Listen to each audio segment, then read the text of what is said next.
You speak to Pimp's relationship with Jeezy, man, being that he was a fan of his music, but still was quick to check him at the same time. Yeah, he loved his music. We all did. Yeah. You know what I'm saying? Like, when I got there, shit, like I say, Pimp always been my favorite rapper.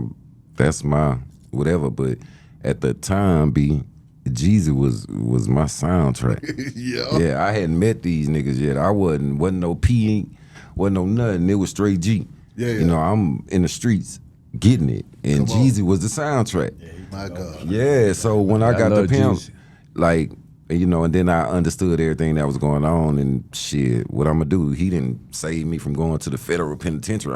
I'm riding with Pimp, like, so that's it. But nah, he loved that dude. It was a misunderstanding. He didn't have Jeezy's direct number. Remember, I told you when I called Pimp answered his phone. He was used to that.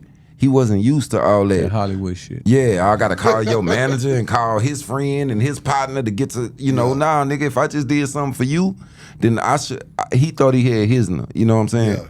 And that was it. But I want to speak on that because 17 know what I'm talking about. You know, I was the one that called Slick Pulla and tried to get the piece because, you know, you gotta remember, you know, I met Jeezy in the streets with BMF.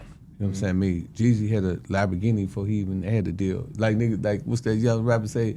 I was money for the deal. What's his name?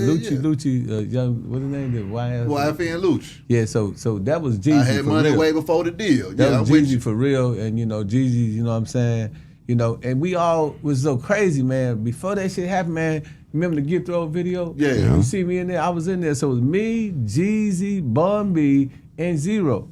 So the shit kind of came out of left field, but you know what I'm saying? What 17 ain't saying is when the shit first came out, it was on his album. So if motherfucker want to hear how I don't know why he start. It's like look, we laughing.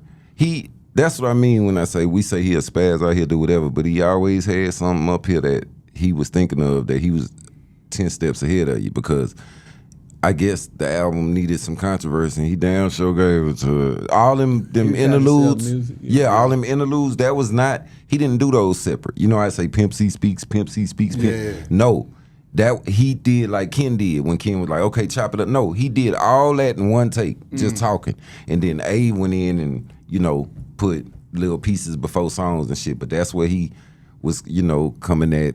Atlanta and ain't no 17.5 and this and that and this on my shit, on my album. It was right before the album. Yeah, with True Story. Yeah. Right before the album. I turn on the radio, everybody tell me, and I said, man, what is this? Because you got to remember, we all was banking on Pimp C. Because all of us was riding with Pimp. Yeah. So we was hoping, because, Pimp do well, then the best of both worlds do well. Exactly. Then, everything do well. We had to deal with Universal for $3 million, you know what I'm saying?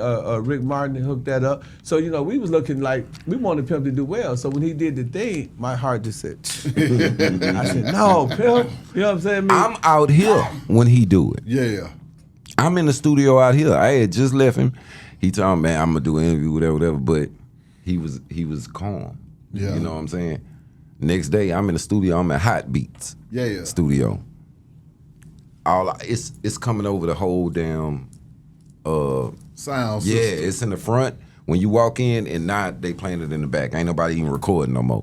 All you hear is Pimp on the radio going off. I'm in there with a big-ass UGK piece on, a big-ass UGK record shirt on. It's common sense who I'm with. Yeah. I'm in a room. I'm in a building full of Atlanta niggas. Yeah. Atlanta artists. I ain't gonna say no names. Yeah. And everybody feels some kind of way. But you know what, Pimp called me and said, hey, man, as soon as he got done with the interview, hey, man, you stay at the studio? I said, yeah. That nigga said, if anybody say anything to you, tell them niggas, fuck Pimp C, I'm beefing with him right now. I don't give a fuck what he talking about. I said, man, I'm not saying that shit. But what he was trying to do was say, man, whatever it take, get your ass up out of there. I said, what you do it for? You knew I was here. But he'll tell you. But see, I called Frank Ski, I called Greg Street, I called Ryan Cameron. All them brothers, man, that was popping the DJs. I said, look, man, it ain't no plex, it ain't no beef. I called Slick Pulla. I talked to Julia. We was trying to, because the ozone thing, And Pimp was supposed to go to Ozone. Them CTE niggas, man, they was in that motherfucker deep. So I'm in that motherfucker, I'm feeling like 17. I'm like, man, I'm Jeezy, though, nigga, I got nothing to do with this shit. You know what I'm saying? Because at that time, I was solo dolo, man. And that shit, hey, man, the shit, it was like a fucking whirlwind behind. This shit was so crazy. It was crazy on so many levels. And then, like, you know, people say, you know, was bomb this, was bomb that. You know, I always take Bond's side from the perspective of this. You know what I'm saying? If y'all got a record out and the record is fit to be sold worldwide and, you know, to have that type of controversy, you know, you don't want to stir up Jeezy fans. You don't want to stir up Ludacris fans. You don't want to stir up ATL because those are potential customer base. Yeah. So I'm saying, so that's the part that me and Pimp talked about. And then so at that point I tried to do damage control. And then Pimp said he ain't gonna do it no more. And then he said, Mr. Potato Head. Mr. Potato you know what I'm saying? Head. So I'm like, oh my God, you know. Just go listen to Certified. Listen to the, like, bro, I'm telling you, man. Yeah, that shit crazy. Cause he, like he said, Pimp would say he ain't gonna do nothing. Yeah. And said he give him a little buzz. It's over. It's over.